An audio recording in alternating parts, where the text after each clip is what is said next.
Okay friends, तो आज हम पढ़ेंगे प्रैक्टिकल इसमें प्रिज्म वाला क्लास 12 का ये बोर्ड के हिसाब से बहुत इंपॉर्टेंट है। ये UP board, CBSE board, ICSE board सभी बोर्ड एग्जाम्स के लिए इंपॉर्टेंट है, जो एक्सटर्नल एग्जामिनेशन होती है प्रैक्टिकल वाले।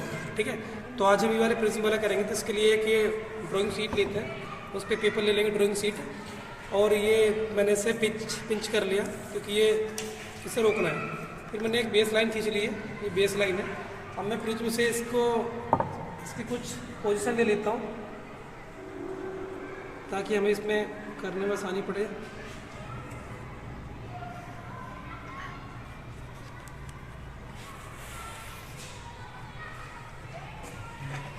ये इसके डिफरेंट पोजीशन ले लेता हूँ मैं। यहाँ पे एक पोजीशन ले ली, दूसरी ले लेते हैं अब इस टाइप से। तो हमने ये ड्रॉ कर लिए, 4 केस बना लिए। ठीक है, अब इसके बाद हम नॉर्मल ड्रॉ कर लेते हैं। नॉर्मल जो होता है वो जो बेस लाइन होती है उसके परपेंडिकुलर होता है जस्ट। ठीक है, तो ये मैंने इस तरह से लाइन खींच दी है क्योंकि इससे मुझे एंगल मेज़र करने हैं। ठीक है, चारों केस पे मैंने ये लाइन खींच ली और ये बना लिया। इसका नाम नॉर्मल फर्स्ट है, इसका नाम नॉर्मल सेकंड है, इसका नाम नॉर्मल थर्ड है, इसका नाम नॉर्मल 4 है। ओके, अब हम प्रोटेक्टर ले लेंगे। प्रोटेक्टर से हमें जितने एंगल चाहिए वो उतने मुझे लेने हैं। ठीक है, तो मुझे पहले कितने एंगल पे इंसाइड करना है तो मैं कर लेता हूँ उसे। तो पहले मैंने ये इस तरह से लेना, थोड़ा फोकस करो देखो इस टाइप से। ये पूरी बेस लाइन आनी चाहिए यहाँ पर, पूरी बेस लाइन ये वाला। तो मुझे लेना पहले 30, फॉर एग्जांपल 30, 1 2 3 10 के हैं तो 10 ले लेना। ठीक है, फिर से ले लेना। ये मुझे लेना है अब फॉर एग्जांपल 35 का 1 2 3 एंड 4, ये 35 का। नेक्स्ट लेना मुझे 40 का, एंड 40 ये लेंगे, थोड़ा सा भी डिसबैलेंस नहीं होना चाहिए। 40 1 2 3 4, ये 40 का हो गया। अब तो मुझे लेना 45 का, या 50 ले लेते हैं पूरा, कोई दिक्कत नहीं 50 लेने में। 50 1 2 3 4 5, ये बन गया 50 का। इस तरह से मैंने इनके ओके, तो इस प्रकार हमने ये नॉर्मल ये वाला एंगल बना लिया। कितना था? ये 30 था, ये 35 का है, ये 40 का है और ये 45 का है। 50 पूरा 50 था ये। तो ये 30 डिग्री है, ये 35 डिग्री है, 40 डिग्री है, ये 50 डिग्री है। 4 केस ले लिया मैंने इसमें। चलो ठीक है, अब जैसे एक प्रिज्म के साथ करोगे, इस बात को ध्यान देना आप लोग। जैसे हम एक प्रिज्म के साथ करेंगे, ये कौन सा एंगल है? आई है। कौन सा हर्षित है? आई। इसे बोलते हैं इंसिडेंट, क्योंकि ये रे कौन सी है? Incident ray. अब ये जो तुमने प्रिज्म की पोजिशन ले ली थी हमने, we have taken position. After that अब सेम टू सेम हमें उसमें चेक करना कि किधर जा रही है, कैसे बैंड हो रही है। क्योंकि हमने पढ़ा है कि जब भी कोई रे प्रिज्म पर इंसिडेंट होती है तो वो बैंड हो जाती है, तो उस वाली बात को समझते हैं। ठीक है, अब हम कुछ पिन लेते हैं ताकि हमें इसमें दिख जाए प्रिज्म में। ठीक है, इस तरह की पिन आप यूज़ कर सकते हो, पिन। ठीक है, कलरफुल होना चाहिए ताकि ये दिख भी जाए आराम से। और थोड़ी डिस्टेंस पे आपको स्टिक करनी है, कुछ डिस्टेंस पे स्टिक करनी है। ऐसा नहीं कि बिल्कुल पास नहीं, दूर थोड़ा इस तरह से करनी है। ठीक है, इस तरह से करके आपको ये पहला केस समझना। पहला केस समझ गया तो दूसरा केस अपना आप आ जाएगा। तो अब हम पहला केस को लेना स्टार्ट कर रहे हैं कि ये कैसे बैंड हो रही है। अब यहाँ पे बात इंपॉर्टेंट है ध्यान देने की। अगर यहाँ पे समझ गए तो आपके पूरे 1 2 3 रिमेनिंग 3 केस ये तुम अपना आप कर सकते हो। तो मैंने ऐसा रख लिया पूरा सेट। अब मुझे इस तरह से देखना है,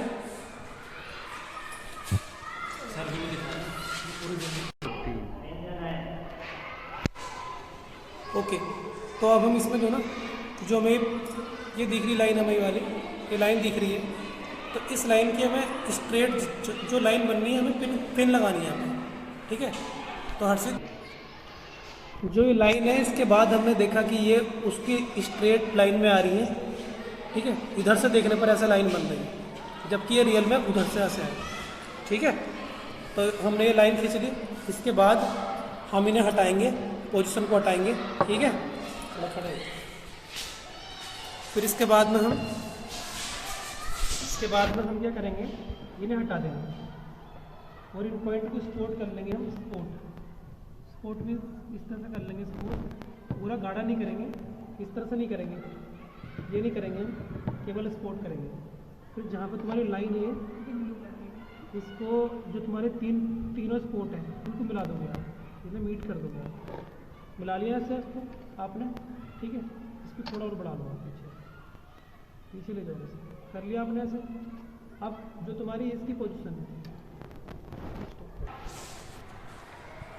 तो इसके बाद हमने क्या करा, जो हमने लाइन खींची, इसे ड्रॉ करने के बाद हमने इसकी जो पोजीशन थी जहाँ इसे जाना चाहिए था, तो हमने इसकी वर्चुअल पोजीशन ले ली।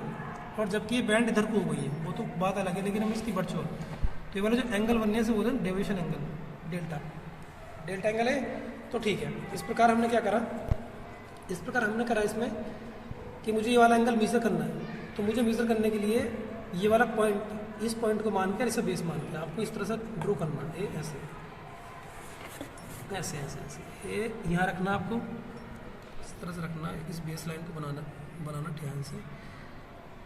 ये देखो, ये वाला अब सही है। ये वाला एंगल कितना है, ये लगभग 40 के लगभग है। कितना है, 40, 10, 20, 30 एंड 40, 40 डिग्री बना। कितना बना, 40 डिग्री। कितना बना है, 40। तो ये कितना आ गया, डेल्टा वन कितना आ गया, 40, डेल्टा वन आ गया 40 डिग्री। इसी तरह से हम क्या करेंगे, इन जो रिमेनिंग केसेस तीनों में निकालेंगे। स्टॉप कर,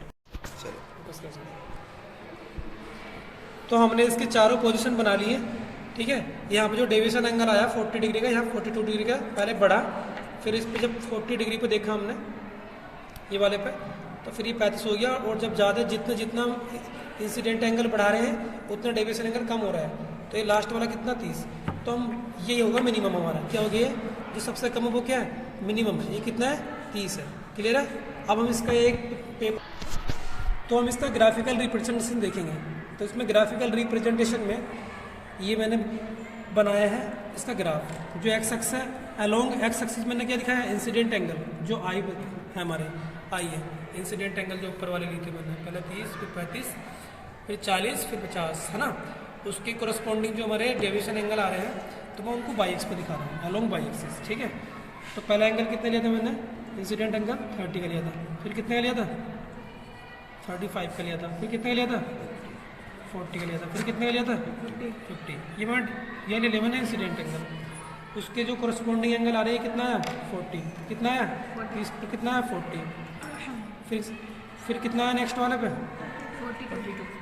42 आया, फिर कितना है, 35 ये नीचे आएगा, 35 कहाँ आएगा, नीचे आएगा, 35 यहाँ बीच में, 35 फिर 35 इधर आएगा, ये 35 मान लीजिए।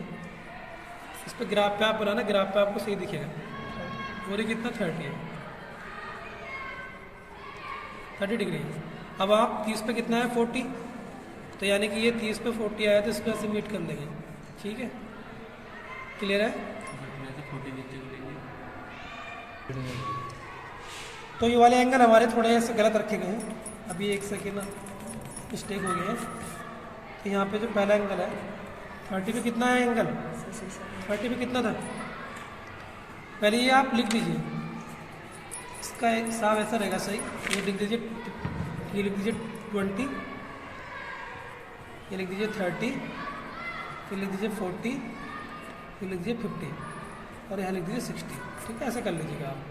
तो पहला एंगल कितना है, 30 पे कितना है, 30 पे आया था हमारा 40, 30 पे आया था 40, यानी पूरा वाला ये वाला, ये कोई पॉइंट नहीं है हमारे पास, इसे हटाओ, ये वाला पॉइंट लेंगे हम, ठीक है। ये वाला ऐसे करना है।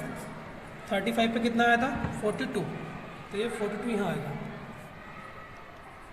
तो ये 42 यहाँ आएगा, इसको हम ऐसे मीट कर लेंगे, ठीक है। ये बन गया हमारा। 40 पे कितना आया था, 35, यानी कि ये बीच में है, यहाँ पे, ये यहाँ पे है, इस तरह से। तो मैंने इनको सपोर्ट कर रहा हूँ, पॉइंट को सपोर्ट कर रहा हूँ। उसके बाद फिर क्या है, 50 पे कितना है 30, तो 30 ये नीचे है, सबसे नीचे ये वाला एंगल हमारे पास, तो 50 वाला ये है, ये 50 पर कितना है 30 है। तो इन पॉइंट को क्या कर देंगे वो लोग, जो मीट अप कर देंगे, क्या कर देंगे, मीट अप कर देंगे ऐसे, ये इस तरह से इनको मीट अप करेंगे। और ये जो पॉइंट बच गया, ये पॉइंट इसलिए बच गया यहाँ पे क्योंकि यहाँ पर मैंने ये बनाया है विदाउट ग्राफ, और जब मैंने विदाउट ग्राफ बनाया तो ये पॉइंट थोड़े साफ आ गए, लेकिन इसमें पॉइंट ऐसे आते हैं, मैं आपको बता देता हूँ। इसमें सबसे कम कौन सा है, ये वाला सबसे कम 30 वाला है, तो ये डेल टाइम यही होगा, तो यहाँ बोलते हैं हेयर डेल टाइम कितना है 30, क्योंकि मिनिमम डेविएशन यही है। ग्राफ इसका सही ऐसे आता है, आप इसे कर लेना, करेक्ट आएगा जब ग्राफ को बनाओगे। तो ये 3 पॉइंट आते हैं ऐसे करके, ऐसे ऐसे और एक ऐसे नीचे और एक थोड़ा ऐसे थोड़ा ऐसे। तो इन पॉइंटों को हम एक कर्व खींचते हैं, और एक कर्व विदाउट एंगल आना चाहिए, ऐसा नहीं होना चाहिए ये ऐसे, ये गलत हो जाएगा। तो ये आना चाहिए ऐसे बैंड, बिल्कुल सही होना चाहिए, ठीक है।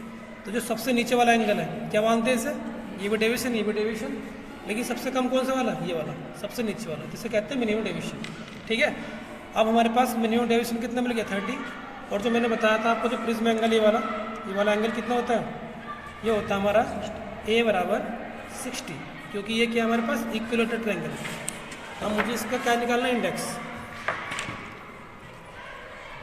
अब हम थोड़ी कैलकुलेशन कर लेते हैं, index, refractive index of prism,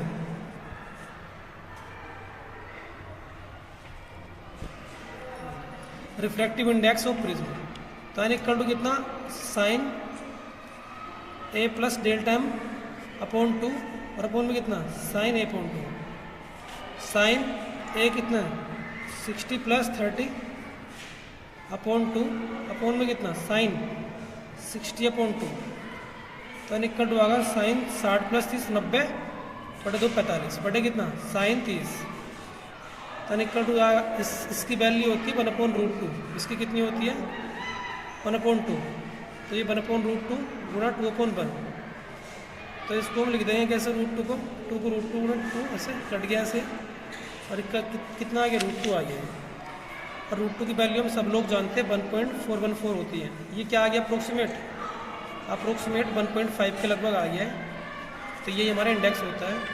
एक तो दिस इज रिफ्रैक्टिव इंडेक्स